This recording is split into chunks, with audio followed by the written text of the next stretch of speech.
A morte repentina do esposo desta mulher está a gerar conflito entre as famílias Tchemani e Matsinyi, sendo do esposo e da esposa, respectivamente. A viúva diz estar a ser acusada pela morte do marido, que teve um ataque cardíaco fatal.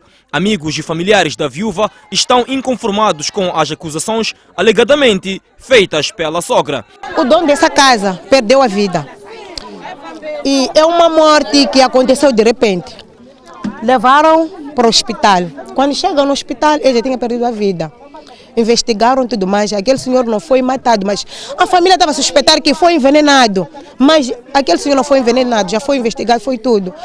A família está a decidir e querem levar o corpo para, sei lá o que, é para Gaza, lá em Chope, essas coisas todas, Chidenguele, né? A esposa está aqui, os filhos estão aqui. Vai Chidenguele fazer o quê? Claro, nos deixa muito assustados. Ela é minha comadre. Hoje aquilo que estão a fazer com ela não é justo. Amanhã sou eu que estou no lar que vão fazer isso comigo. Não podem fazer, que deixem que seja a vontade dela, da minha comadre. E que as famílias se unem, sejam unidas e que falem. E que cheguem a um consenso, que o marido seja enterrado cá, não em Gaza. E é neste estado em que a viúva se encontra. Todo momento a chorar e com dificuldade expressou a sua vontade de que o marido fosse enterrado em Maputo e diz não perceber por que motivos a casa seria vendida. Eu não sou de nada. Estão a tratar tudo.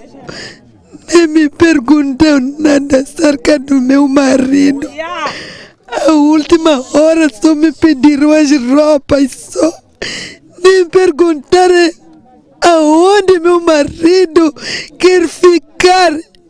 Com 2 filhos pequenos, eu não terei mais condições de ir para Chidenguele mostrar mesmo aos filhos que o vosso pai está aqui. O jurista Paulino Cossa alerta para a necessidade de haver consenso entre as famílias envolvidas. Eu penso que em relação ao falecimento, quando ele ocorre, o melhor é que exista consenso entre a família envolvida ou enlutada, no sentido de saber onde efetivamente as pessoas vão fazer o enterro.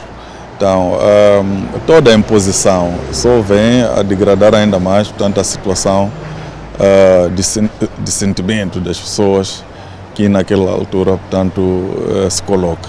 Esta é a casa onde o casal vivia juntamente com os seus filhos. Há informações segundo quais tanto a mãe do finado, bem como alguns dos seus familiares, pretendem vender a casa contra a vontade da viúva. Um dos familiares do finado diz que a casa em disputa pertence à mãe do malogrado. Quem é que está a construir esta casa? A casa, é o jovem.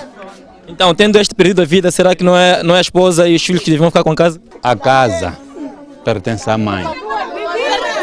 Mas se é o filho que está a construir, tendo perdido a vida, não devia ser a esposa e os filhos que fiquem com a casa? Veja, a casa não é que está em discussão. Nem a família nos expulsou a morar aqui nessa casa. O jurista explica que a esposa e os filhos são herdeiros incontestáveis. É preciso aferir se o imóvel estava em regime de comunhão entre o de cujos, que é o falecido, e a esposa. Nessa perspectiva, estamos a dizer que, sendo dessa maneira, este imóvel pertence à esposa, tanto esta sobreviva, e também pertence ao marido.